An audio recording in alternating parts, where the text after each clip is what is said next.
back in a moment with an offer to our newest listeners right after this musical interlude. Bastards are gonna own me. Papa's getting wasted tonight. I am completely out of ammo. Cross my heart, smack me dead, stick a lobster on my head. The situation has indeed worsened. You think? And when I return, I'm gonna drink a bottle of scotch, as if it were Chicky von Richthofen's blood, and celebrate. Afraid we're at an impasse. You really are filthy. And fine. Come upstairs and see my etching.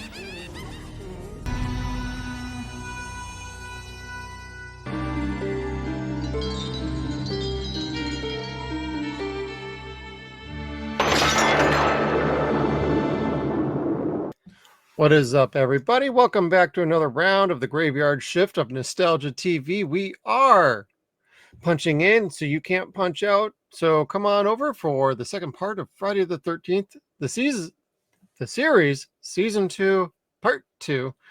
All right, Kevin, we've already talked about our memories about this season, but quick concept for this one. What did you think of this second half of season 2? Gosh, the hits just kept on coming is what happened for the second half of season 2. I kept waiting for a filler episode where I was bored or completely unhappy with it, wanting to skip ahead. That didn't happen. Everything stayed pretty much on par with the first half of the season, or the first half of the second season. Quality maintained just as good. But the best part about it, I think, is I kept remembering episodes as we were watching. So it wasn't like, oh, okay, I got to Playhouse. That was that episode that I remember. Now let's finish watching the rest of the show and we'll learn about it. No, now I'm seeing the rest of the episodes that I remember. And I'm like, oh, this is so fun. Yeah, I felt the same way. Like, just about most episodes I remembered. I want to say there was a couple towards the very end of the season that I was like, I don't really remember this one. I mean, clearly I've seen this before, so it's felt familiar, but it's not like I remembered exactly how the episodes went. But for the most part, I'm like, yep, remember Better Off Dead, right? Yep, Scarlet Cinema. Yep, Mephisto Ring. Like, right down the list, just like yeah, this is my comfort spot. This is my sweet spot. I'm pretty happy watching this show.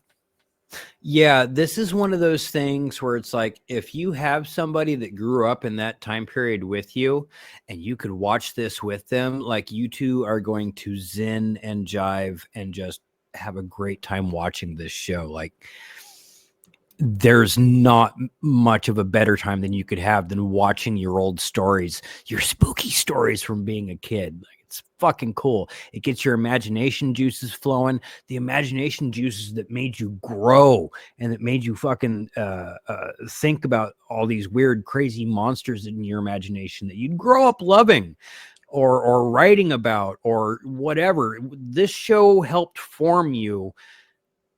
If it helped form you in any way, watching the second season is like cathartic as hell. Absolutely cathartic as hell.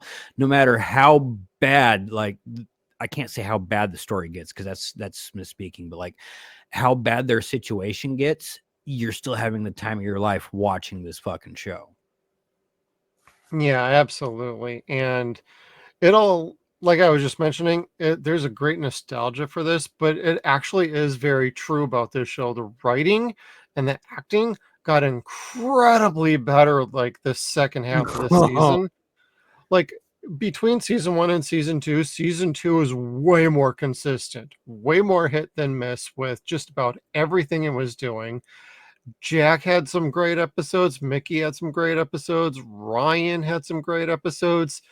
And I know we lose Ryan after the first 2 episodes of season 3. And towards the tail end of this season, you get introduced to Johnny a little bit. He's in like 2 episodes. One episode is fine. The other one is kind of stupid, to be honest with you. And it's like one of my least favorite episodes of this season. It's the prison. But for the most part, you know, Ryan's character arc is what kind of like works and doesn't work for me at the same time. Everybody else, I like the direction they're heading. With Ryan, it feels in the last like 6 episodes, it's like he stops giving a shit. Starts turning into a real asshole. And we don't usually swear too terribly much on these, but like Jesus fucking Christ, Ryan was a fucking asshole, like literally like the last 8 episodes of this season. Really? And yeah, I felt so. I missed it. I'm biased. I missed it. Well, I want to say it really shines in the episode where Ryan and Mickey's nephew JB swings by, episode 17, Friend to the End. And he's just treating his nephew like he's a piece of fucking shit. Yeah. And it's like, why did they write Ryan like this? Or was John LeMay on set just being a complete, you know what? No. I don't like this episode. Fuck. No, he's way too professional. So they clearly wrote his character like that. That must have been after he turned in his notice of, I'm not coming back next season, guys. And they're like, well, but by the end of the episode, he came around and he was a lot more welcoming to his nephew JB. But I was seeing the signs of his character just getting way more aggressive, way more asshole-ish. Not the same Ryan from first season. And while it is nice to have that development, it just kind of made you wonder what's going on with Ryan. He got his heart broken too many times. Having our own character evolve at the very, very end in the last episode, Coven of Darkness, where she becomes a little more aware of her witch powers. That was the Free Willy moment. There's the shark! Jump it! Jump it! And there it goes. It's going. It's going. It's gone.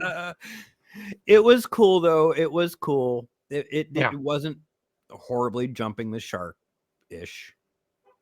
Roby did wonderfully. John did wonderfully. I didn't like that episode at all. I really didn't. Oh, the final episode, Coven of Darkness? Yeah, like the last 2 episodes, the prison episode and then the Coven of Darkness. I didn't care for either of those. They weren't Prison bad. one didn't work for me. Coven was fine. It was fine. I thought that was going to be Ryan's last episode, so I was kind of like, eh. No, they get rid of him next season, right at the beginning. It's a 2-parter. Or no, wait, they don't get rid of him. They turn him into a fucking kid to have the childhood he never had. Yeah. That's what happens, everybody. Spoiler alert. I'm going to get that He-Man. Woo! Yeah, no kidding. He's going to read all them comic books and score with all those girls he never got. Right? They're totally gonna, all 4,000 of them. They're going to appreciate my Spider-Man knowledge now. Absolutely. Somewhere Justin's going, man, fuck you. You're welcome, Justin. Everybody out there. Star Wars Marvel purist. Subscribe, like his channel. But golly, like, for as much as I didn't care for those episodes, and part of it was my bias, and because I knew Ryan was leaving, because Johnny was coming in, I didn't care for that. I don't care for that. So I was being a biased little stink. Plus, I'm really busy at the moment, so it's kind of like multitask. I didn't enjoy those 2 episodes nearly as much. All right, but pointing that out with the Coven of Darkness episode and Ryan losing his shit completely that episode, we joked about it a little bit before our last episode, where I said, oh man, Roby is acting, and I texted you this in one of these episodes. I was like, oh dude, Roby's acting again, because she was crying. She was really getting into her character. And then they had Ryan do that a couple times, where like John is really just like crying and emoting. And you're just kind of like, it's so cheesy because it's TV, but they're doing such a wonderful job. My goodness. Oh yeah. And it's like, gosh, and then Jack got in on it. Jack has a moment of actual pain where his niece dies and they couldn't stop it. And oh yeah, like each of the main characters had a moment to really shine in this season. and they all three of them did a wonderful job. They really did. It wasn't soap opera cheesy. Like I joke like it is because these are my 80s stories. These are my cheesy shows, but it was much better than that. They did much better justice for what this show was worth. Absolutely. And by like comparison's sake, like War of the World season 2 was around this time, and boy, was that fucking terrible. Yes. It was even worse than this. And I mean that in a good way, because the acting on the show was running circles around, like, you know, Freddy's Nightmare season 2, Yeah. around War of the World season 2, and then I think Star Trek was around season 3 right now when this show was airing. Yeah. Maybe no, yeah, I'm pretty sure it was season 3 at this point for that. And or season 2. 2 or 3, because it was 89. Yeah, somebody in the comments correct us down below. It's totally fine, don't worry. But May of 89, I know that. May of 89 was this season? Yeah. So then I was checking to see if it was the same that'd be time as season Batman. 3, I would say. Anyway, it was still early on in Next Gen show, and they only figured out their show in season 3. And this show, by being an opposite to it, like, found its groove by the end of season 1. And season 2 is just basically hey, we know what we're doing over here. We might have a little clunker in here or two, but we're doing 26 episodes. So out of 26, and we only have like maybe 2 or 3 that are kind of iffy, that's an exceedingly good ratio for success rate for shows from this era. And the acting was so good. Some things were cheesy. It wasn't the main stars. Roby's hair got tamed down a bit. It wasn't so fro-ish, so she wasn't like going completely crazy.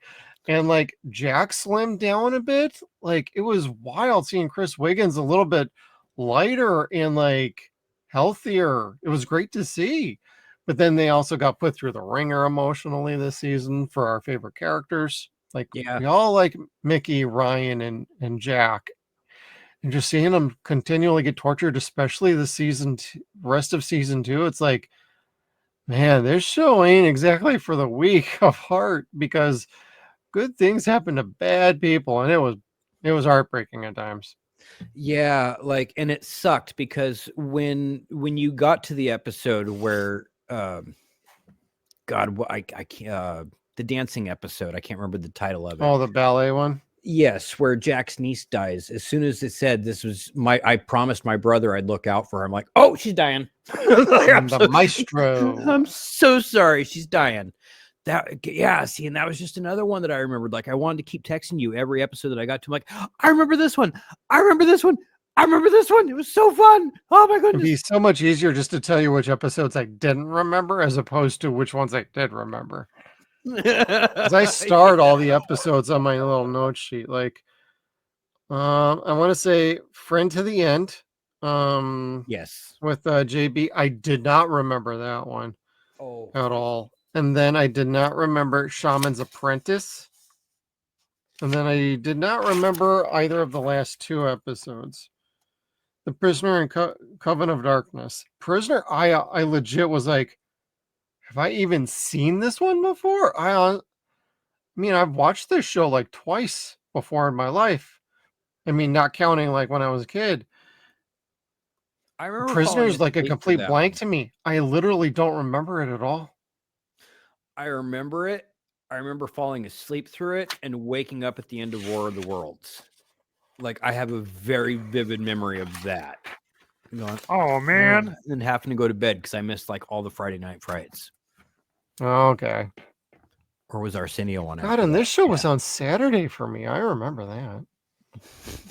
See, because after this, I'd get to watch Arsenio Hall.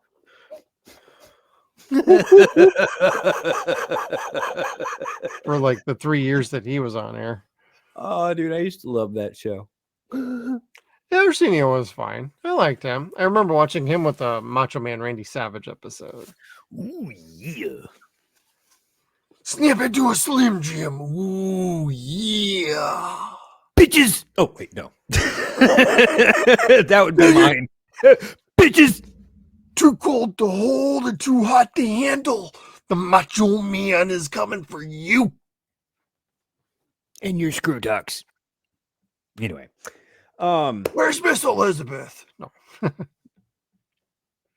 I'm totally going to detract. I saw a picture of them from a holiday. Like it was totally not kayfabe. It was like a family holiday. And I was kind of like, oh, see, just the two of them being cool with no jealousy in the locker room. That's so nice. Yep. Anyway, Friday the 13th.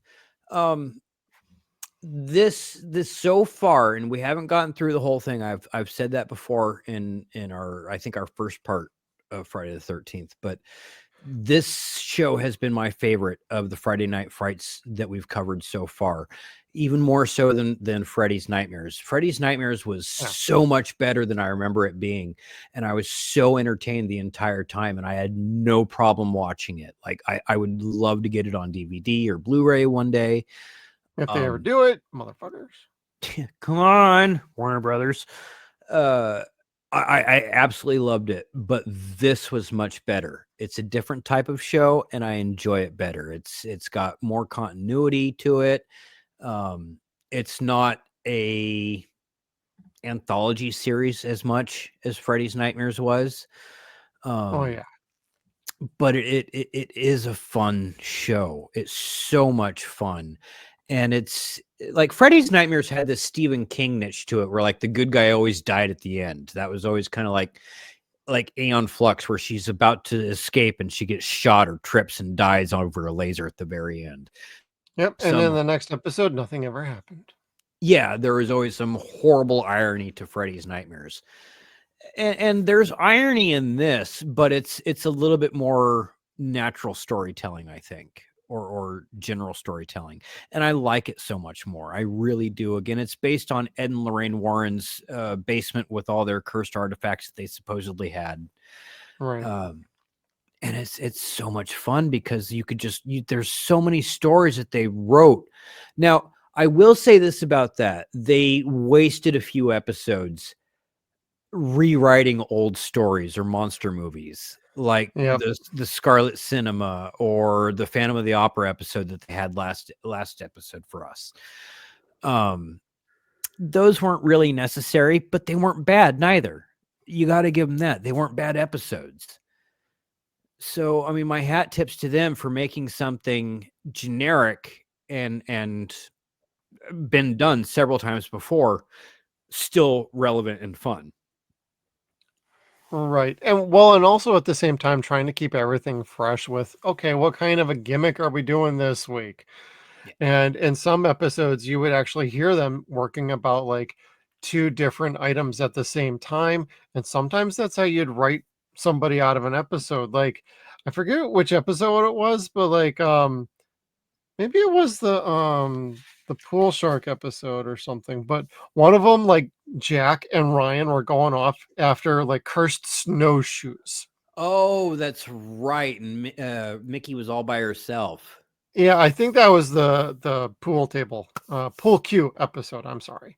And she basically had to deal with that one on her own while the other guys were off, and they basically appeared at the front and the end of the episodes, kind of bookending it. And she handled the deal with getting the cursed object of the pool cue with Johnny, of course. Yeah. But so that was a kind of a workaround, but just using that as an example, there were times they were like working on like two particular cursed items at the same time. Sometimes they get both, sometimes they'd only get one of the two. So it felt like it was kind of a wash of an episode. The other one is like, I'm pretty sure the Medusa stone shard, the lady basically stole it back from JB. And while they were dealing with like the ghost of what was going on with JB, and he ended up taking care of himself at the end of that episode, and nobody got any sort of object. So it was kind of funny. That episode, I'm sure I'll talk about it a lot more when we get to it. But that I was going to point out, that was a very interesting episode because the cursed artifact had nothing to do with the episode plot itself. It was not the plot engine of the episode. Right. And I think that was maybe the only episode where they really do that. Yeah. But It's like they only golly, try and pull that out when they have a really good story for it. yeah, it didn't not work. Like the episode still worked. Would I have liked it to work a little bit better? Sure. Yeah. But because I remember enjoying that episode so very much when I was a kid. Um, but it didn't jive with it with the rest of the story. So it was kind of out of place. The Medusa thing was cool unto itself. They could have made an entire episode out of both parts of that episode. And I guess Right. that would have been my only bad part to this entire season. I can see that. Yeah, because there was no object to reclaim otherwise. They just used like JB as kind of like the crutch of the episode, but he ended Yeah. up being the driving force of the episode. And the ghost story was way more interesting than dealing with the Medusa shard, which was really funny. It's like the only time I've ever said that about this show is that object was interesting, but it's funny, like the secondary story was way more interesting than the main story of what they were trying to reclaim. Yeah. So that was pretty funny. And there are no episodes this season that promote community theater acting at all. God, what was the The Mennonite one. Oh God. Why God? Oh God. Yeah, nobody went too crazy. Like honestly, the closest we got to that was the Nigel Bennett episode where he was playing the Nazi DJ. And Oh. no, don't worry, we're okay on that because this is pre-recorded. But you know, when they did that episode, that was about as close as we got because of the doctor that brought his character back to life, or the person was all the way in fucking Germany, and he was the one who was overacting the most in that episode. Yes, he was. And everybody else, I'm like, man, that seems so out of place when somebody goes that wild and crazy now. The guy that played the butcher, he was pretty cool. I liked him. Nigel Bennett. Yeah. Forever Night fans, Lex fans. Yep. Oh, Nigel was in this show. Is that who that was? Yep. I did not Lestat realize. from Forever Night. I did not realize they gave him the name Lestat and How did they not get sued? Oh my God. I know, right? Well, that would be shot like basically a year later from when this show was going on. And so they were shooting in Toronto and they shot Forever Night in Toronto. So okay, because I remember that happened like 2 years after Alien Nation. I didn't like Alien Nation. ooh, Forever yeah. Night was I liked it better. I didn't like the get to see a first whole two lot of it, seasons. though. I need to see the third season to remember if I liked it or not. But it has one of my favorite names of a character, Divya. And that's always kind of stuck with me. Yes, they named a probiotic yogurt after it, didn't they? I don't think so. Activia. Anyway. I thought that was Nativia. Oh. But this was Divya, Dyvia. That was who Lestat was like definitely afraid of in like whatever season that was. He's like, don't you speak of Divya. She controls me like such a power you have never foreseen. She got an ass like pow and titties like bang. And pow and bang. Damn. It's like that scene from Friday. Damn. Sorry. I'm easily controlled. Pow! Bang! Bam! Right in the face. Right in the kisser. Call 1-800-SIR Mix-a-Lot and kick them nasty thoughts. Baby got back. And I could just hear the scratching. Anyway, we're old. Hey, if you're surprised by this, you must be new here. Yeah, right. We do. Thank you for joining us, by the way. Yeah. Welcome to the Graveyard Shift, everybody, where you can punch Subscribe. in, but you can never punch out. Did you hit that like button yet? Hit it. Yeah. That's how you punch in around here. Once you're with us, you're like herpes. You're like always with us. Yeah, Or we're you ain't always getting rid here. of us. We'll just keep spreading across them cheeks and them lips. Spreading. Oh my God. So I saw a picture online today that somebody had infected ear gauges. They decided to let their boyfriend stick their dick in their ear gauge holes. Not thinking to, like, I would say wash. And they looked like big puffy bee holes on their ears. And it's kind of like, wow, you have like Fruit Loop, like red Fruit Loop looking motherfuckers on your ears. Now you got something to fuck on your head. Friday the 13th, season 2. Anyway. Cool story, bro. Right. I'm like, what do I do while you're going off on a tangent like that? I don't know. I'm sitting here like, do I have the DVD to show off? Like, we're talking about this movie now. Season 2. I don't have the fancy box that Kevin has, but Oh, mine's over here. and this is from CBS Paramount. So the set is very affordable. We do have links in the description down below. So if you want to order the set, you order it off of our link in our description down below. It'll kick us a few cents back. So. But just remember, one of these discs is a copy from the first half of season 2. God, what was that? Flipper discs, everybody. I just had it. Face of Evil. So on season 2, if you have this big box set that I have, episode 14 is a repeat of episode 13. And episode 13 wasn't really necessarily good enough to watch twice. I say skip it. Yeah. And I didn't have like any issues except until the Prisoner episode, where I had some little macro blocking and some pauses and skips on the disc. Oh, That's about the only time I had a problem. And there's like no fingerprints, no nothing on the disc. It also could be the player I was playing it on, but just be a little warned on some of these. These are like older DVDs, but for the most part, they work just fine. That's cool. That's cool. I'm still totally happy with the box set that I got. Like if you're interested in this, I highly recommend it. It used to be $70. It's like $30 right now. Totally 35 currently. Is it? All right. Which is not bad for 3 seasons. And honestly, most of season 3 is fine. It's just some of the changes they made is not. Yeah, we'll get to it eventually. But right now we were on our Roby and John DeLeMay kick.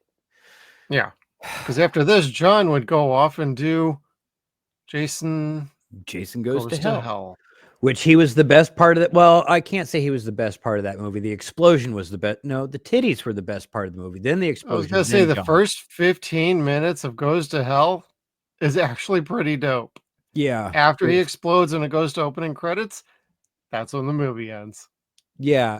Then John and Steven Williams. Really, yeah, they're the best part of that movie together. Yeah. Like, they're awesome. Yeah, I do like. There's quite a bit I like. I actually did notice a Friday the 13th poster in one of the episodes. So there's another little nod to the movie series in here. Really? The Scarlet Cinema episode. I couldn't figure out which poster it was. I want to say it was part 2 or part 3. I want to say it was part 2. It's basically the silhouette with a knife holding forward, but it's so covered up. All I saw was Friday the 13th. And I couldn't see the subtitle or much else around the poster because the picture quality is a bit rough. Yeah, that would have been 2 or 3. If I can go back when I edit the video here, I'll throw a picture up right here so everybody can kind of see what I'm talking about. And if we can kind of pinpoint like which movie that was, that'd be dope. Because based on that and with the way this show is gone, the movies are definitely a separate universe from this. They're basically movies in this world. Yeah, I definitely lost the bet on that one. Like, Uncle Lewis is not related to Pamela Voorhees at all. Would have been interesting with Coven of Darkness if they mentioned Voorhees was one of his other lieutenants. Or something. Like, because that could have been a quick little drop it and leave it. like, don't even dwell on it. Well, why Because didn't if you're only Mancusos doing one want more that? season, there's only so much more you could do anyway. Yeah, that's true. Well, did they know that they were only going to do one more after this?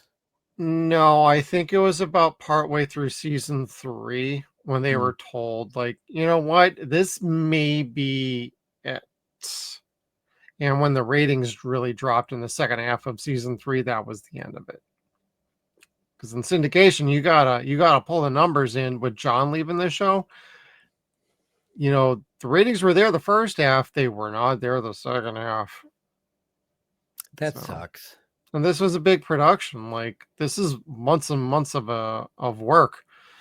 And I wouldn't exactly blame John for the ratings drop in season 3 and for what happened, but him No. leaving the show did not help at all. Um, I'm sure he had his reasons. The official, I mean, we'll do a bigger cover. We'll do a better dig into what was going on. But ultimately, he wanted to leave for like different sure. professional opportunities. Yeah. Personally, if you have we'll get into it in our season 3 when we talk about it. But he left for more professional opportunities rather than anything. He wanted to move on. It's kind of like the gentleman from Married with Children, the original Steven. Eventually, he just wanted to leave because he wanted to go back to Broadway. John probably wanted to move on to something else. I think if we had gotten one more season with John, that would have been the best time to do the transition, was through a season 3. And then, hey, I only want to do half the episodes. I'll help work this new guy in, but I do kind of want to move on. That's how you do that. Not, 2 episodes at the beginning of season 3 and we completely kill your fucking character. That's how Mystery Science Theater did it, and it worked out really fucking well. Because it works for some shows, it doesn't work for all shows. Because when right. somebody leaves the show, everybody always fucking notices. Star Trek: The Next Generation season 2, they ditched Dr. Crusher like that. Oh, that's right. Came back in season 3 like that. They brought the blonde chick in like that was better than fucking. Okay, well, part of that. Oh no, she might have been having. That might have been a Jim Henson thing. Well, and Denise Crosby like left, and then she came back a couple of times in guest stars, but yes, which people say was better, but whatever. Yesterday's Enterprise. I like Denise Crosby. She played a wicked villain as her daughter. She did. Or granddaughter, was it? I don't remember that part. I thought it was her daughter trying to. Maybe it was her daughter then. Get revenge. I don't know, but I liked Tasha better than I liked the daughter. Yeah, me too. Yeah, as far as characters go, but the actor is fucking dope as shit, and she was amazing in fucking Pet Sematary. She will scare the fuck out of you. Forgot about that. Now I've got Zelda stuck in my head.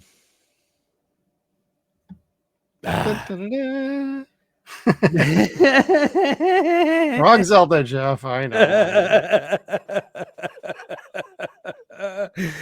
Oh shit! It's not. I mean, it's Christmas time, but now I'm kind of like, I want to watch Pet Sematary. Hey, nothing wrong with that. I mean, we were just watching the Return of the Living Dead like trailer last Saturday, so. But that had a Christmas tree in it. In all fairness. And it was snowing. That's true. That's true. I need to get into some of my horror movies. Oh my god. I was gonna watch Krampus with the girls tonight. Just didn't get around to it. Probably do that tomorrow night. There you go. Well, on Christmas Day, I got wrangled into doing Nosferatu. Nice. Nice. That's my mother-in-law and my wife. Both were like, hey, let's go see that on Christmas. And I'm like, and what about Chuck? Oh, no, he's a big chicken. He doesn't want to go see it. Okay, so father-in-law is totally not interested. Hanging out with the cats and dog. Yep, he can do babysitting duty. That's awesome. All right. Any other general thoughts, or do we want to do our episode breakdown? Let's do our breakdown. All right. Since Face of Evil for the both of us was kind of like a shit show, I'm gonna go straight into let's see, Better Off Dead. I call this the Grey Poupon episode because of how the episode started. Let's see here. This is the one with the syringe and the violence. Oh yes, this one was fun. With the doctor and the daughter. Yeah, like I like how the dad kind of rolls up to the hookers and he like rolls the window down. And I swear to God, that's how the episode started, everybody. And I'm like, pardon me, would you happen to have any Grey Poupon? Because he just nabs hookers and withdraws their brain chemistry and their whatever their control over their violent tendencies is, and then injects his daughter with that. So he keeps replacing it. Boy, is it a twisted episode, but really good. I actually remembered this one after about like 10 minutes. I'm like, holy shit, I actually remember this episode. Well, a big ass syringe like that, like fuck, you half expect it to come with polio vaccines. It's so goddamn big. Dude, I freaking hate needles. And like you said, he was basically sucking out their rationality and their ability to be civil and human. And injecting that into his daughter that was a savage animal. And golly, did the little girl do a good job of just tearing shit apart. And then she was vicious. Oh my God, it's like the rage virus out of 28 Days Later. Kind of, yeah. And then crying out for her dad when the medication would start to work. Yeah. I definitely remember that. And I remember that as a kid learning about the Hippocratic Oath, basically, because that plays a major part in that episode. Basically, do no harm. Yeah, that was a wild one. I actually really enjoyed that one. Yeah, like you felt bad for her dad's old partner because like her doctor really had her best interest in mind, but like, you know, dad had that cursed artifact and that worked better. Well, and it wasn't even his. He stole it from the actual doctor. Oh, that's right. He did because it was in his drawer. Wait a second. Yeah. It was just here 3 months ago. Yeah, I haven't looked in this drawer for like 3 or 4 months, but goddamn, who could have taken it? That was then they funny asked him, as well, shit. who else has access to your office? And he's like, well, it's so and so. It's like, deputy dipshit, dude. Come on. I loved that. It was just here 3 months ago. It was just here. When did you last check? Did they just say that? They just said that. They said the quiet part out loud.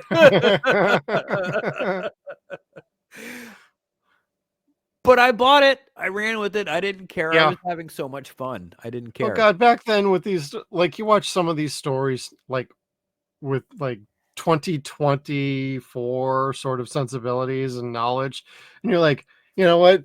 There's about 5 different ways this episode could have ended like about 40 minutes ago.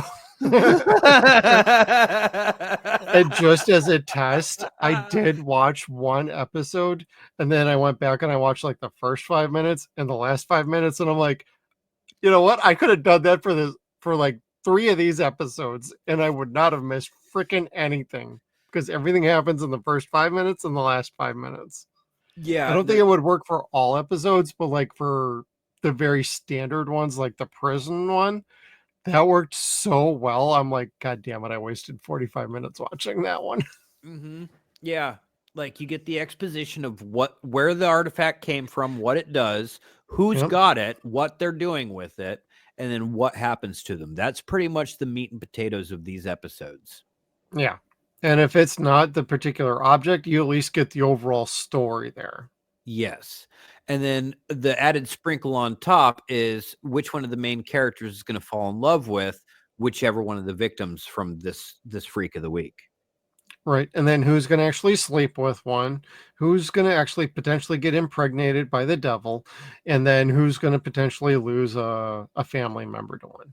Yes. Yeah. Because apparently they all have like very large fucking families. Right. God. It's like, so how many cousins do you have? How many sisters do you have? How many nephews do you have? You keep Okay, getting ditched off at your house and store. I'm Portuguese Irish Catholic. That's a very Bless you. large, yes, that's a very large question. I don't know how many cousins I have. We fuck a lot. Cousin fucker.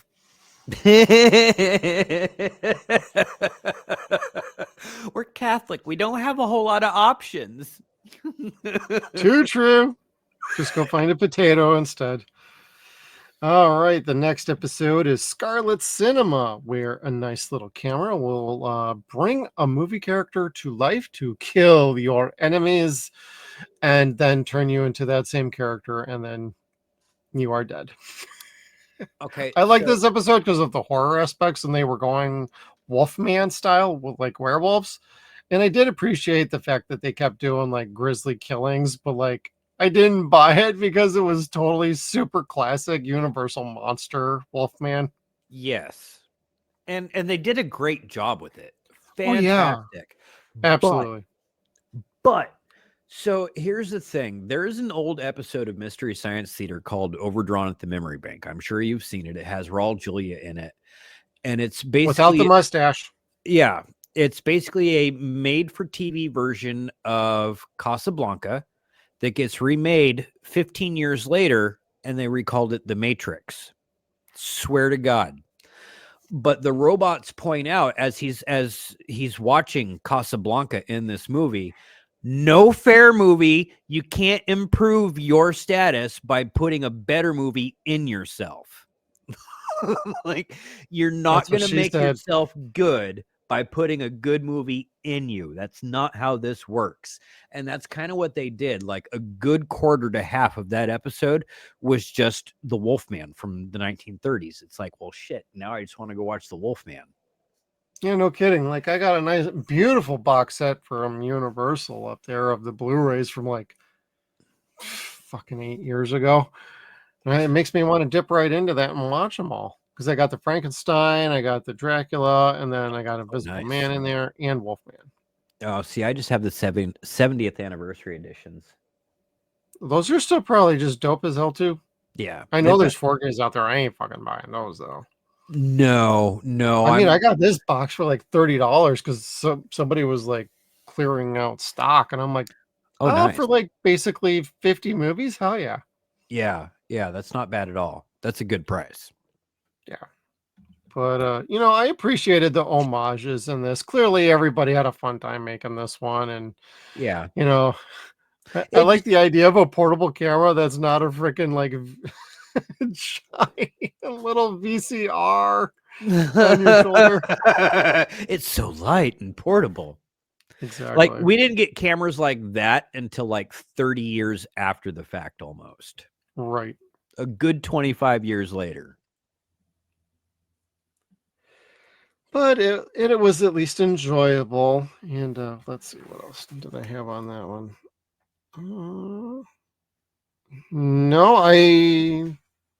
other than there wasn't too much for transformation sequences. It was just basically quick cuts. Just typical, like a Universal Wolfman movie. You didn't get a full transformation scene. The next episode, Mephisto Ring, the gambling ring is what I really call this one.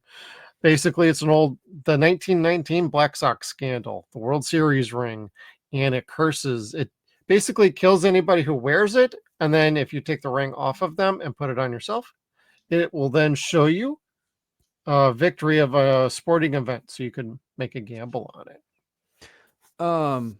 It was really cool.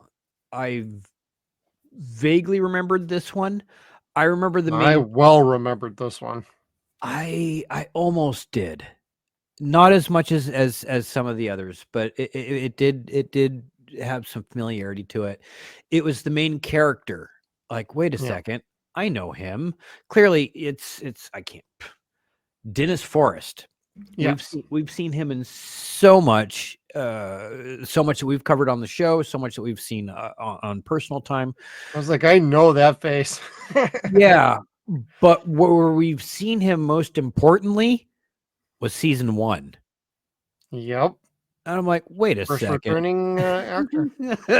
No, Not counting Rashid or anybody like that. This is the first actor who came back in a completely different role. he's the second. He is the second. Eric Buzza was the first. Oh, really? Yes. Eric Buzza was in the wood chipper episode, I think, Oh, okay. as the neighbor that kind of knew what was happening. Oh, that's right. And then he was also in the insane asylum episode this season where he was uncurable and the doctor That's right. put the witness in the pad with him. That's the gentleman that plays Beast, does the voice of Beast in X-Men the animated series. Yep.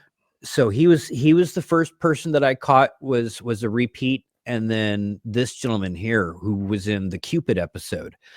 And I was like, well, son of a bitch, they're doubling down. They're getting as bad as fucking the producers of Smallville going, Ned O'Toole, yeah, we like you. Oh, you have Superman experience? Sure. Oh, you were in a Superman movie. Oh, well. Oh, shit. damn. That means you get an extra 5 episodes, lady. We didn't realize you were Lana Lang. Fuck, come on over. Yeah. Seriously, they cast Annette O'Toole not realizing that she was Lana Lang. Like, I remember hearing that story years ago. Yeah. I have no fucking respect for Warner Brothers whatsoever at all, ever. Well, it was whoever the creative staff was on there and the casting director. That's not so much Warner Brothers. That's on the people actually running the show. That was Alfred Goh and Miles Millar, wasn't it? Or am I thinking of the Flash producer? I honestly have no idea. They were not in charge of the Flash show. No. Yeah, no. Anyway. Yeah. That being said, it's great to have a familiar face come back around on the show. Yeah, and he was great. He was really great in this episode. I liked him a lot. What I like about this is Mom basically killed everybody. Mom basically killed everybody. Mom killed the husband, and she killed her son. Yeah, that's how it ended. They lead you to believe that the bookie kills the dad years prior. And that was a twist. And then she just kind of like puts the gun back in her purse from where she pulled it from, whence it came. And she asks Mickey and Ryan, "You won't tell the police, will you?" And they're like, "Nah." They're like, shit. Nope. What time is it? Wait, it's time for a baseball. It would have been funny if they said, "Oh, wait, the Mets game starts in 5 minutes." Yeah. And or then the White Sox game. there was a couple things in that episode that didn't really hold up. But they did that in the previous season with the same plot where they had the Chinese gambling episode. Oh God, yeah. With the tattoo. Yes. This time around, they showed a Mandingo fight, and I'm like, oh, like, you can't do that. Not anymore. This was long before Django came out. Like, these were not fashionable anymore. But they're like, come on, we're gonna bet on these two black guys beating the life out of each other. Come on. Nope. Yeah, and like they're trying to get him. Who's gonna win? The guy with the white stripes. And he's just guessing, like he doesn't know because he can't kill anybody to let's see what the ring's gonna say. Right.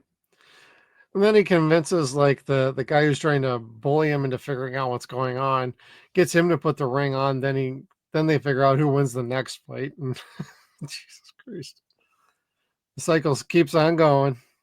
But the thing is that took way too long to get the ring on that motherfucker. Like you should have just like got it on that guy fast. Exactly. Too much dawdling. But he wanted revenge, and that's not how Shakespearean revenge stories work. Well, he did end up getting the mafia guy. So yeah, he puts it on. Bookie. Yeah, but fuck, man, cutting off his fingers. Whew, that was rough to watch. Like they were pretty good with the the acting, and then 2, the sound effects, like crunch, and like it would have pliers or a knife, and the guy was just like freaking out, screaming and crying. It's like he did such a good job. Yeah. Like you got the willies just watching it. Yeah, that kind of gave me the shiver down the spine a couple of times. I was like, ooh. Because he'd already gotten his thumbs broken by the one Italian guy, and then they cut the fucking shit off. You're like, fuck, stop it with his hands. Cut Double his your dick off or something. pleasure, double your fun. Jesus Christ. After that, we follow that up with Friend to the End. This is where the Medusa Stone comes into play, and basically JB, the nephew for Mickey and Ryan, gets dropped off. Basically, it's Mickey's sister. And Ryan is kind of a tool to JB for most of the episode, doesn't want him around, thinks he gets in the way too much, thinks he keeps lying. So it's a little bit of a who cried wolf with JB a little bit. But JB finds himself a friend with a ghost in a haunted house that's very precariously located in Toronto, or wherever the show is really truly set at. And he makes friends with them, and the ghost is just killing everybody. And the lady who's going after the Medusa Stone, she gets it back and goes running. So basically nothing happens in this episode other than it's a really good story, and it's more of a centerpiece for Mickey, Ryan with JB, and a ghost story. I forgot about that. They don't get the Medusa Stone back, do they? She takes off to France or whatever. They get it, but she takes it back because Right. she basically holds like JB hostage, who doesn't really understand what's going on. She gets it back, she runs out the store, and then that's the end of that. Yeah. I would think she would come back in a later season. That's something they could always dip back into if they did. But now she's gone, and it's implied she went off to Europe. Yeah. So I think this episode and Playhouse are probably the two most pivotal things I ever watched in my childhood. And that sounds really stupid and far-fetched, especially for something of this caliber. But I think this is truly where my love of haunted houses came from, where my desire to be inside them comes from, to see them, to feel them, to smell them, and to know. Like this got my imagination going so much when I was a kid. Like, what is inside those dusty old houses? What's there that you can't see? What's walking past right in front of you that you can't see because you're so occupied with life that you can't see death? Imagine I'm gonna miss all that. Must be awful getting old, hmm?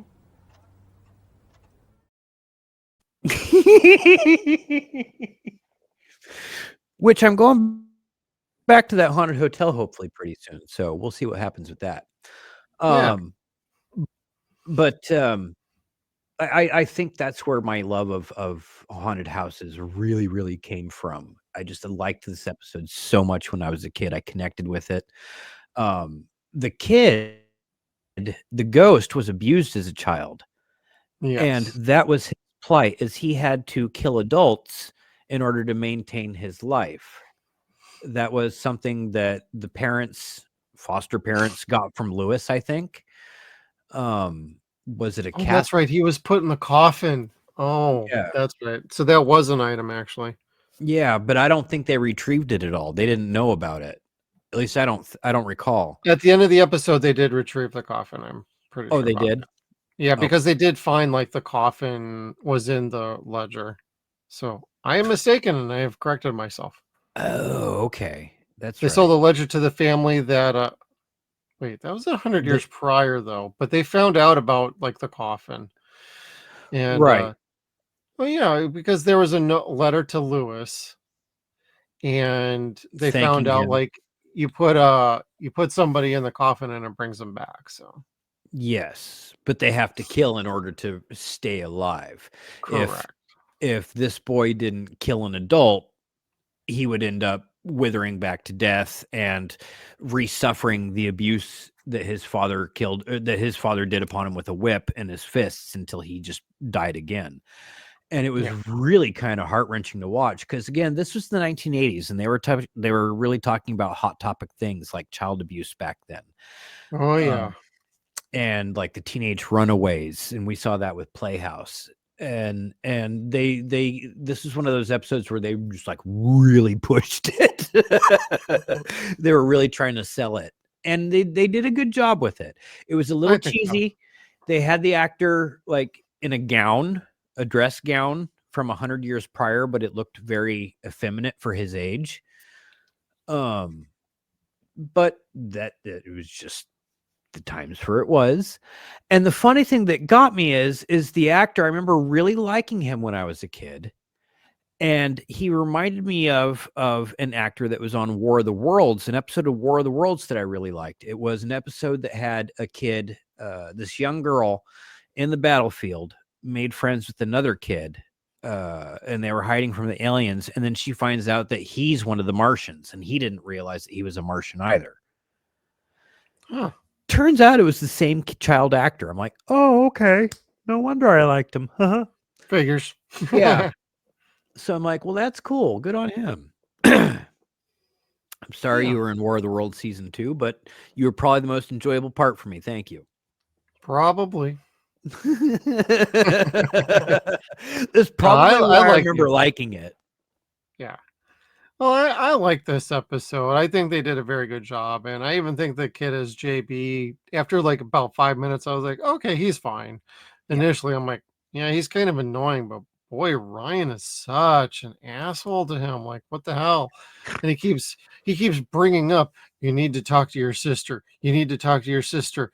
Of course you don't think fucking Mickey knows that. Jesus Christ, bro. Like, oh, but she's trying to find a new boyfriend. And once she settles down with a new boyfriend, everything will be so much better. Like, what the fuck are you talking about? Jesus Christ, she should take better job of her kid. Fucking He hell. was right. She's out hoeing around. He was right. He was just taking it out on JB rather than being like Mickey's He was taking fucking it out sister. on Mickey too. Yeah. You know, I mean, you had to feel bad for Mickey because she was getting double the stress in that episode. Exactly. Yeah. Sorry, Mickey. All right. And number 8, the next episode, The Butcher. This is where we finally get Colonel Rausch, Colonel Steiner, or Carl Steiner, from Nigel Bennett. He is resurrected as an old Nazi agent, torture machine, and he is brought back to life to kill Jack's old military unit. So it's almost like a reverse play on the A teams, and he starts taking out all of his buddies. Of course, Jack is the last one to go, but Jack travels from America to Germany, back to America in the span of about 5 minutes. And so there's a little bit of some logic flaws with this episode, but I really like this because Nigel Bennett is freaking fantastic, and he has a fantastic German accent when they do the German. Oh God, who was it? It wasn't him that won it for me. It was Colin Fox, who plays Herr Mueller, that brings him back to life with the pendant. That's who I really liked in the episode. I mean, the Butcher was the dopest. He really was. But the guy that had the shared soul with him that resurrected him, that was in Germany in not concentration camp, in the Jewish or the Israeli prison. He was one of my favorites. I really liked him. I love him as an actor. He's a great character actor. And the character in this was truly frightening, as wanting to bring back the party. And he starts getting all haughty toddy. We shall rise again. And you're like, okay. We shall rise.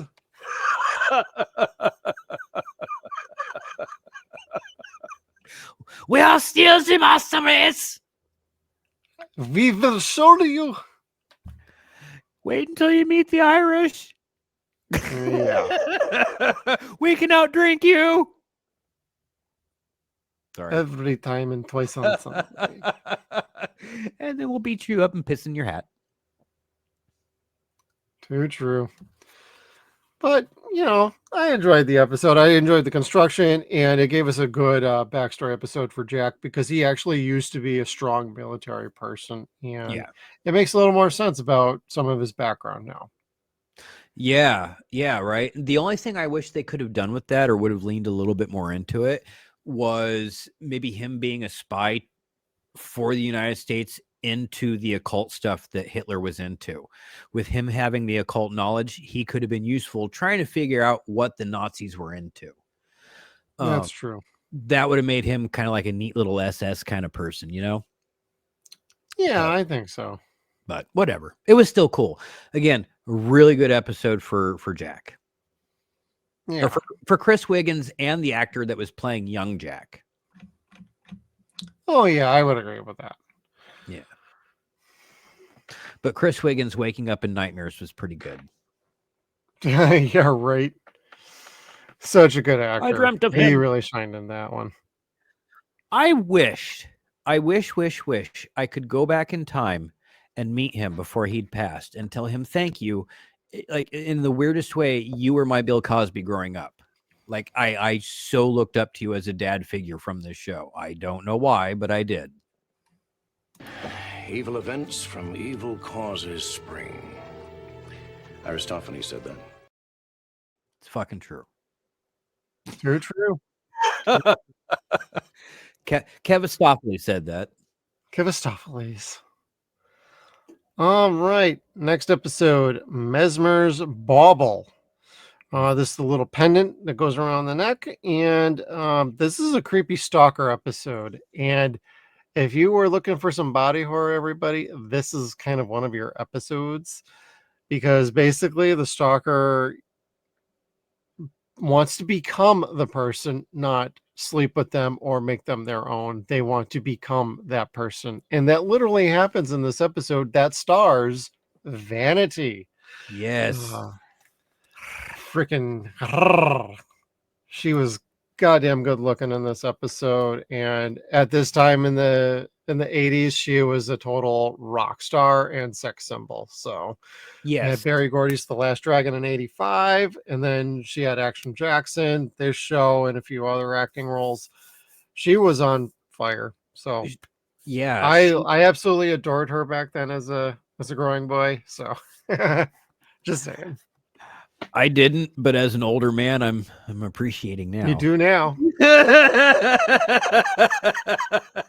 She is sadly no longer with us, everybody. She did pass away a few years ago. But you know, her role in this was, she actually did a really good job in this, to be serious for a minute about that. Yes, she did. So this was one of the episodes that I texted you saying, this is the one that I remembered. This is the episode that I talked about, saying that the guy was the creepy stalker who, like, was getting his way closer and closer to the rock star until he got to the point where he said, no, I don't want to be with you. I want to be you. And then it shows their bodies start to like ooze together and merge until he was Let her. the shunting begin. Brian Usna would be very proud. Yeah, man. That's basically what happened. It was wild. Great special effects. And see, and that's the thing, is I've been wondering for the last several months since we started this project, am I going to enjoy this episode as much as I did when I was a kid? Am I going to remember it like I did when I was a kid? And the answer was this: I did not remember who the rock star was, and I lost my shit when I saw that it was Vanity. Lost my shit. I lost my shit again when she was just pretty much in bra and panties a couple times in the episode. I was not expecting that. I didn't remember that part, honestly. And No. that makes me want to go pull out Action Jackson and watch her in a little more full glory. Yeah, man. It had her songs featured, as she would always have. Did you just say thongs? Yes, absolutely.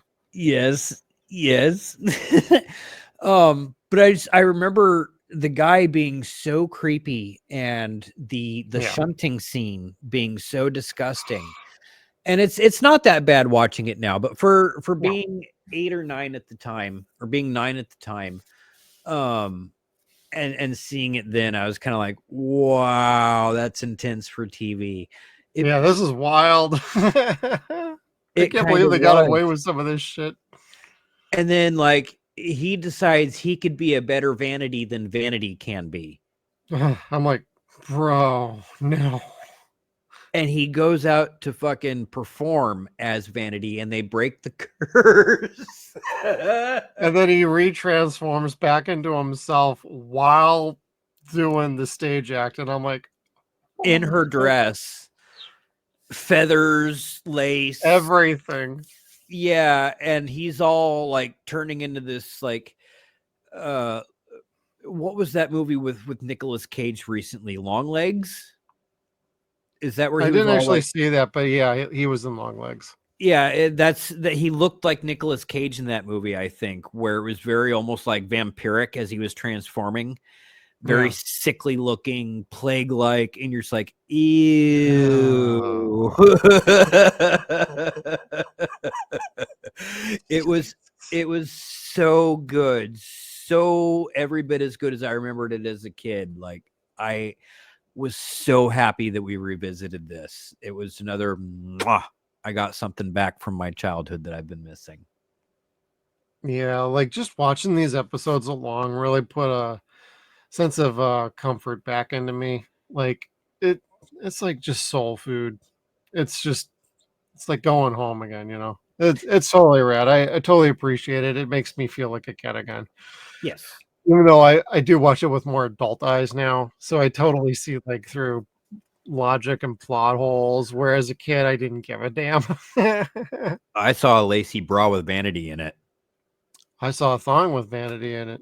Yeah, that too. Just saying. Yeah. Good episode though. All right. The next one, The Wedding in Black.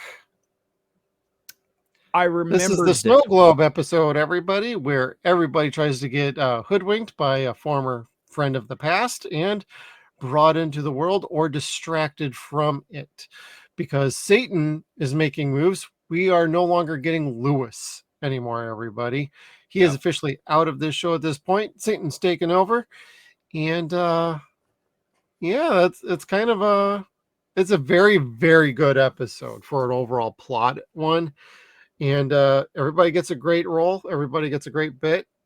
And by the skin of their teeth, they make it out alive. Thanks to some slick driving by Ryan. Is that what happened to break the Snow Globe? Yeah. Yep. Jack told him, get in the car, just keep going, find the wall, and just run right into it. And then you get the invisible wall where the car crumples a little bit, and then it knocks it off the edge of the desk where they had set the snow globe. And then when it breaks, they all magically reappear in the store, even though they all look like they just came out of a snowstorm. They just wrote off R.G. Armstrong, by the way, Uncle Lewis, because he didn't pass away until 2012. So it wasn't like he passed away in 89. Right. Sorry. No, because this episode you would think like Lewis would be even mentioned. He's not. We only get a mention of Lewis in the very last episode of this season with Coven of Darkness. Oh, that's right, because she was his lieutenant. Yep, he was his second lieutenant. So right hand and left hand probably for Uncle Lewis. But as far as I remember, I don't think Uncle Lewis even comes back in season 3. I think he's basically imprisoned in that mirror shard, which is in the vault. Sucker! Dumbass! You had your chance to stay in hell. But I like this. I particularly like this episode. It's utterly fantastic for everybody. Everybody's got a great little thing going on, and Mickey finds a little love in her old boyfriend's best friend, who died like years prior to this because he killed a bunch of people. Yeah, he was a serial killer, and he got electrocuted for it. Yep. But this is also the episode where I marked sexy and horror go hand in hand, and more of this these days, please. Yeah, that having been said, I really wish, and I know we said this before, I really wish Roby would have stayed in acting. Did she like stop acting after this show? Was what it was? Yeah, okay. I think so. Yeah, some actors after like a big show like this, they either go on and they just do bit roles, or they fall off and just leave acting entirely, or they stick with it and somehow they break through eventually. There's like 3 different paths for a lot of actors after shows like this. Yes, especially during that time period. Yeah. Because the 80s were not kind. Like, no, that was hard to sell a show. Pre-90s, like your pre-Friends sitcoms and stuff like that, it was so hard for actors to keep working in general. Right. But to get above the glass ceiling that was television, because television was truly that. It was a glass ceiling. There was no getting out of that. There was no transitioning from television to the silver screen. You didn't get to be a TV star and then become a movie star. Ricky Schroeder didn't go from fucking Silver Spoons to fucking Face Off. No, Ricky Schroeder was not in Face Off. He didn't become any of that. Yeah, no. The exceptions to that were like Bruce Willis, John and Travolta. Travolta to a point, yeah. Yeah. He had to work at that though. Like, yes. He had his breakouts in some 70s movies, so he had some value to him. But like Bruce Willis out of the 80s was like the only one who really came out of that. Tom Selleck you would have thought would have been fucking big blockbuster movie star after Magnum PI. But nope. It had Raiders happened, that probably would have changed. But who knows? Hey, that was on him for choosing not to take the role. Stupid. Best mistake he ever made as far as I'm concerned. Yes, and I love Tom Selleck, so I can't judge, but whatever. Hey, I love Magnum PI. I can't judge either, so. I like Quigley Down Under. Like, I'll watch that all the time. Like, he's totally dope in that flick. You say that, and I want to watch Quick and the Dead by Sam Raimi again. I still haven't seen that. I need to. It's a good one. I got any other thoughts about The Wedding in Black, Kevin? Or was Satan almost sleeping with your lady bad enough? Satan? No. Although I do like the different ways that they portrayed Satan in this show. God, no kidding, right? The goat head silhouette with wings, the voice, it's all pretty fun. Well, and all she could remember from Mickey was like, I just saw cold, blank, evil eyes. That's all I remember. Yeah, that sounds about right. The devil's eyes. Here's Dr. Loomis. Basically. And following that up, we get another wedding sort of episode, Wedding Bell Blues, where a pool stick plays the role as the cursed object. And you find out pretty quick that the person who's controlling the cue is actually the significant other of the actual pool player who's killing people. And she's just trying to make sure that the guy marries her. Yeah. It's like some weird version of Carrie almost. Kind of, yes. Like, you can't blame her because we all know dick makes people do stupid shit. Like, it just does. We're guys, we know this.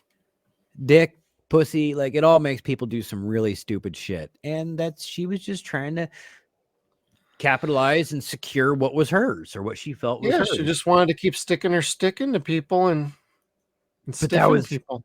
I remember that as a kid, like him being good at it, but also her just like impaling people. Just to make him even better at it. Yeah. when he tells her, like, I don't want to do this anymore. I don't want to be married anymore. And then he beats the shit out of her with a pool stick and she still gets up. It's like, dude. Yeah. She comes scrolling out like, you didn't kill me. I'm like, oh, Jesus Christ. This is a horror movie.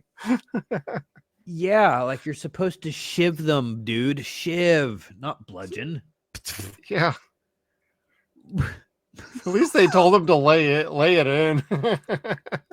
And you couldn't like be like, oh, this is horrible. He's bludgeoning a woman with a pool cue because like she was horrible. So you're just kind of like, yeah, beat her ass. People before that.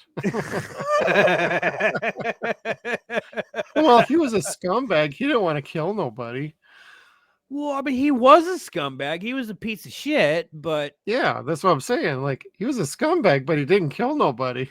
Yeah, like That's not his jive. Just pussy and booze and money. That's his thing.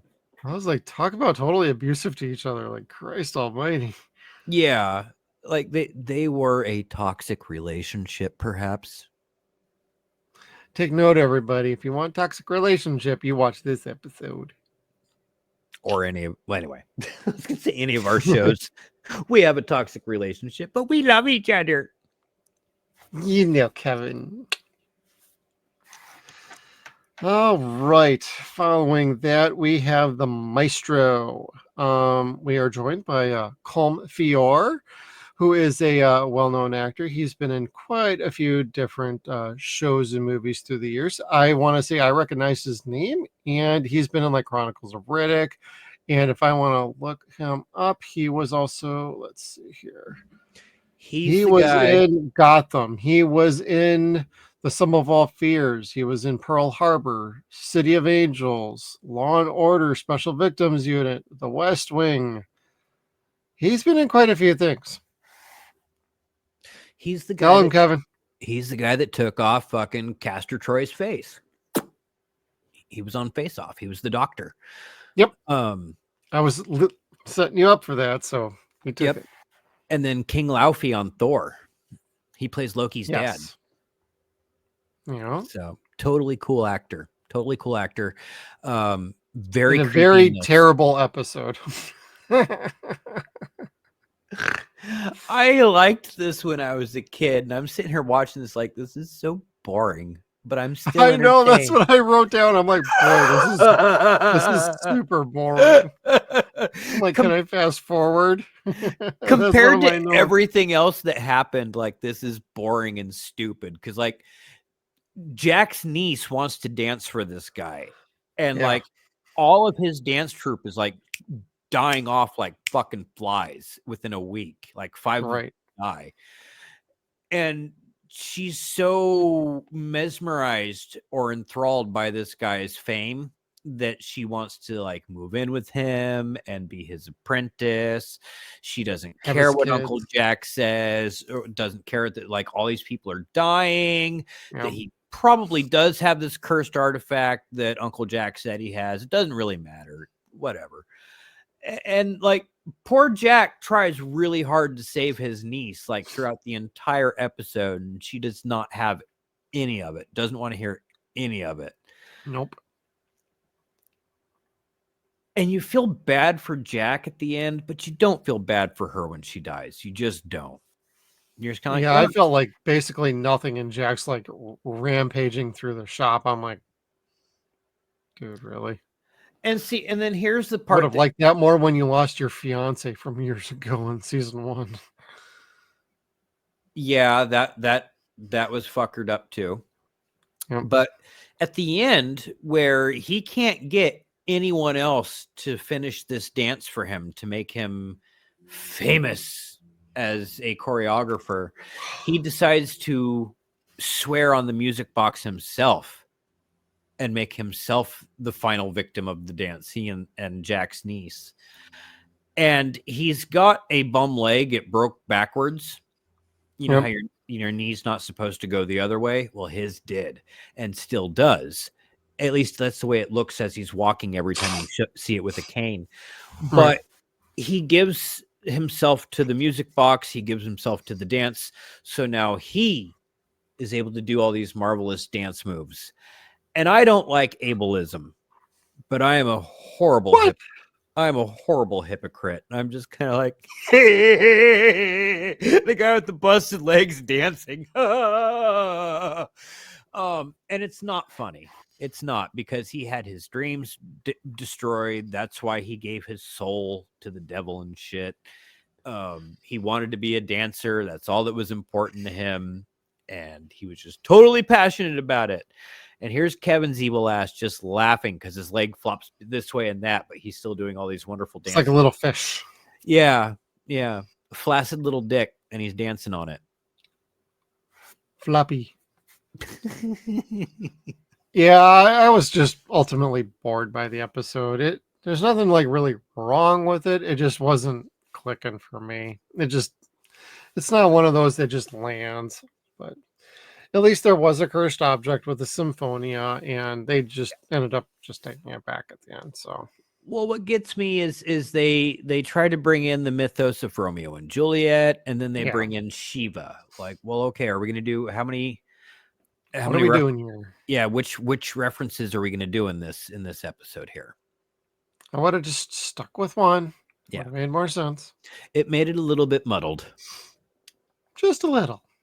Otherwise, it was fine. It just wasn't as exciting as Mesmer's Bauble. Didn't have Vanity's Bibis. But what about Shaman's Apprentice, Kevin? That one was okay. Like I vaguely remembered the rattle from being a kid. That was fun. Just a little bit of racism in this one. Just a little bit. Ooh, goodness. So, okay. Come on, white boy. Tell us all about it.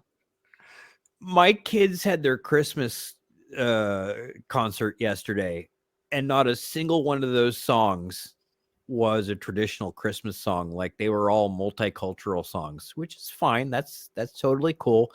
Like not everything has to be from a Macy's Muzak soundtrack.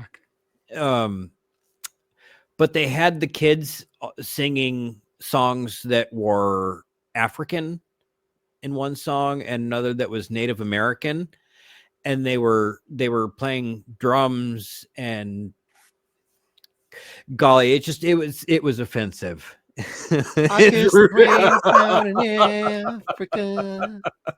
Like all I could hear was that's the return to innocence. Like I wanted to bang my wife on the elbow. Baby, they're playing the song of your people. Make it rain up in here. Woo! Go watch Prey now. Yes, we're also racist. But anyway, yes, this was a good episode. I liked the brother and sister fight. That was fun. Yeah. It was a little bit like the Chinese gambling episode again, where you had the brother and sister fighting and the grandfather dying or getting caught in the middle, trying to do what's right for the kids. Yeah. The villain, the white horse, white butt, whatever his name was. Oh, I didn't write that down. Whitechapel. I need to look for that now because that's going to bug me all night. Thomas. Nope. Not Anton Pascola. Nope. This is the next episode. I'm looking at the maestro. He was a huge White Cloud. That was his name. John White Cloud. Oh, yeah. He was a huge narcissist. And they wanted to play him off as a passionate doctor under a total narcissist. Very passionate. Yeah, but within the episode, because of the artifact, he becomes that narcissistic, selfish, greedy doctor at the same time. White adjacent, everybody. Yeah, but goodness, there was so much like racism from the white doctor towards White Cloud. Kept calling him Redskin. I was like, oh my God. Redskin, Indian, goodness. I where is it? Dr. Eric Jeffries. It was Paul Miller who plays Dr. Where is it? It's the older doctor from Scrubs. Yeah. And he's got a mustache. Otherwise, he looks exactly the way he does in Scrubs. Just about, yeah. I recognized him right away. Yeah. And golly, the shit that comes out of his mouth is just appalling. Like it makes your skin crawl. Like I don't like hating people in it so overtly like that. Like he makes fun of him and belittles his intelligence because he's Native American. It's like that's not okay. Like right. Even if my wife wasn't Native American part or whatever, that's not okay. Even if I wasn't part Native American, that's not okay. Goodness, it makes my skin creepy crawl. So you didn't feel bad when he died. That was okay. Yep. At least you didn't start the tomahawk chop.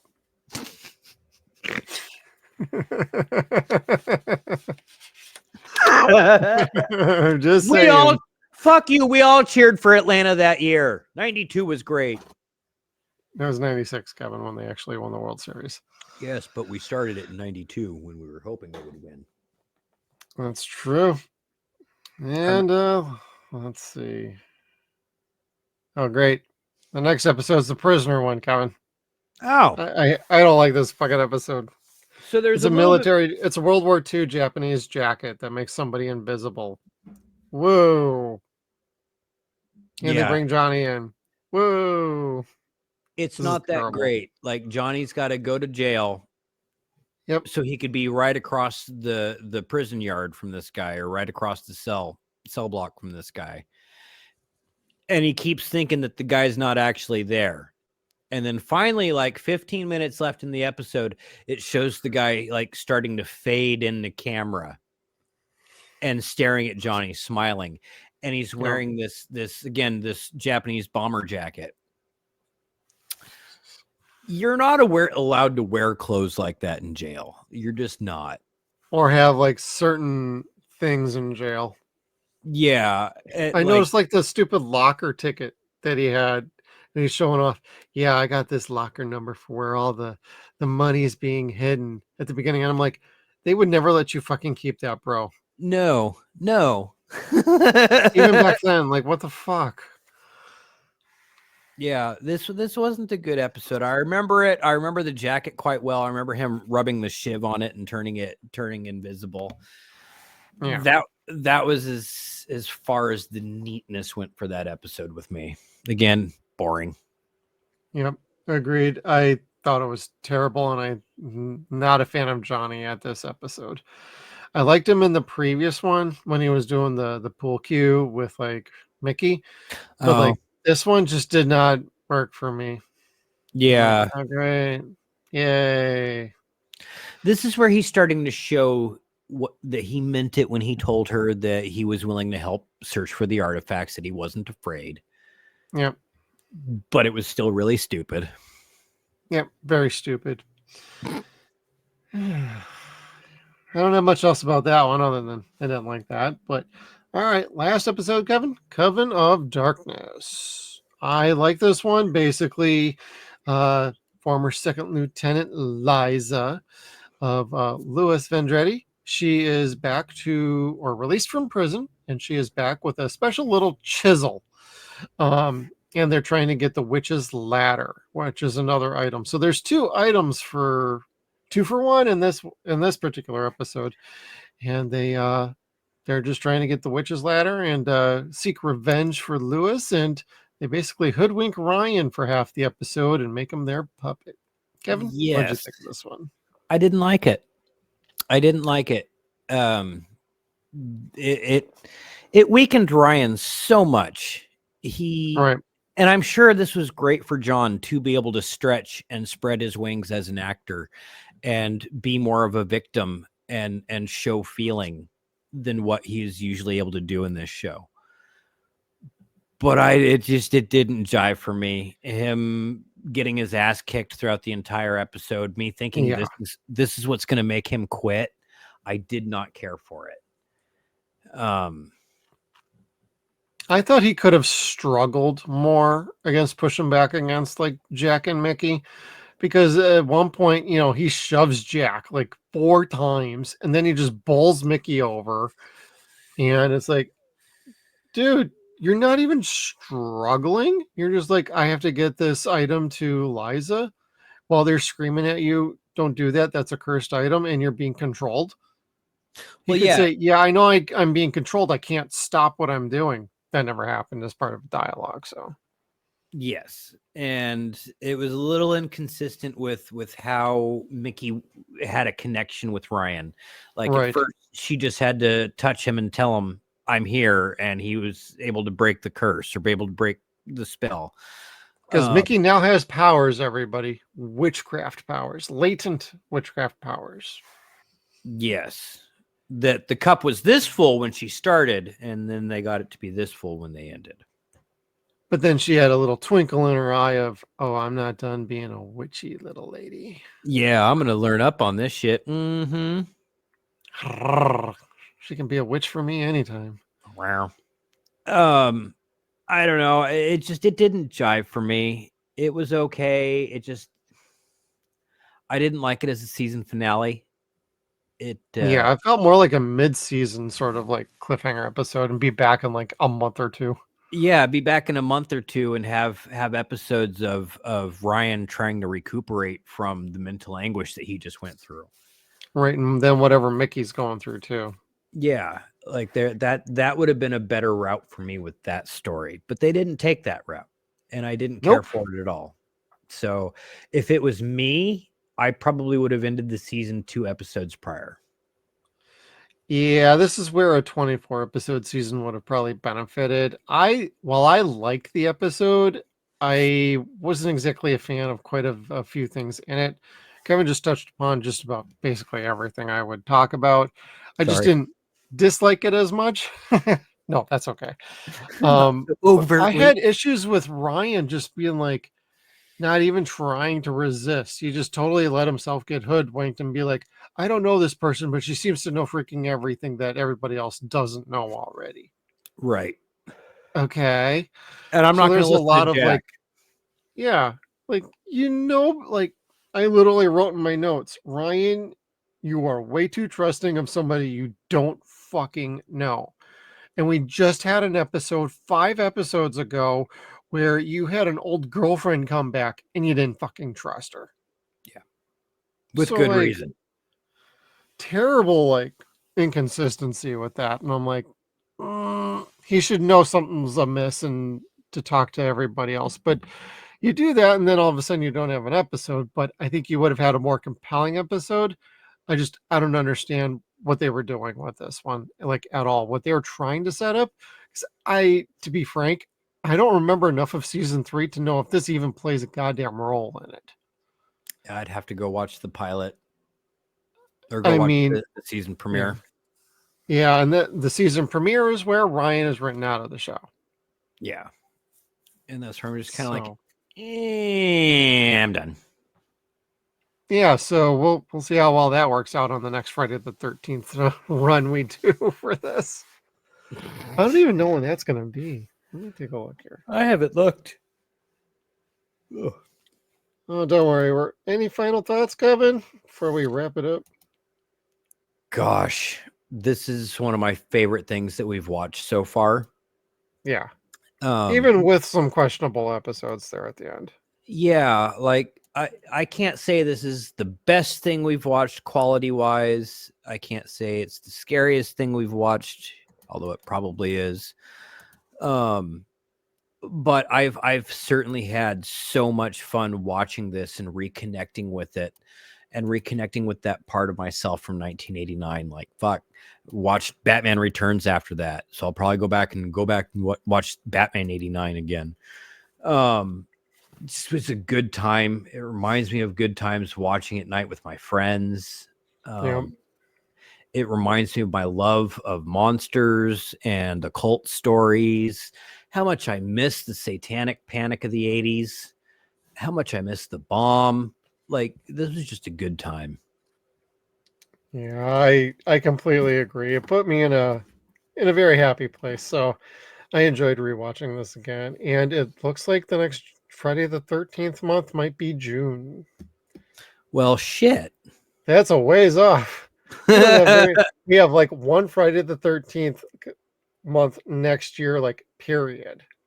Oh, shit. That's one of those rare years where it's like, wait, when is the next Friday the 13th? June. And then nothing after. It's only one next year. Usually there's like 2 or 3. You better get your movie binging in now. Yep, but at least we'll do something fun around that month, and that's when we'll probably get around to season 3 here. But yeah, I had a great time with this. Great cast, great writing. Just got a little shaky there at the end with some of the episodes. That's all. Yeah. Otherwise, this is the family I'm enjoying reconnecting with. I would say so as well. Like, this is very enjoyable, very welcome. It's been way too long since I've seen this show. I don't even think there's another show that's on this level that I haven't watched in this long of a time. The other shows that I like that I feel that connected with I pretty much watch them on the regular basis, even if it's just a handful of episodes, and then I don't get back to it. So it's like, I'm good. I'd say the only other one is maybe the OG Battlestar Galactica from the late 70s. I haven't seen that in probably about 7 or 8 years, maybe 10. But as far as like this goes, love this show. I do not regret wanting to watch this, and unfortunately, I am looking forward to season 3 just to see if I hate it as much as I did back then. Masochist. Yep. Totally down for that. And hopefully everybody's down with that too. So thank you for tuning in for Nostalgia TV, the Graveyard Shift of Forgotten Television Shows. Please hit the like button on the way out. And when you subscribe to our channel down below, please hit the little bell notification so you can stay tuned to all of our video content. And we will see you all on the next one. And I guess you could punch out now. Meh.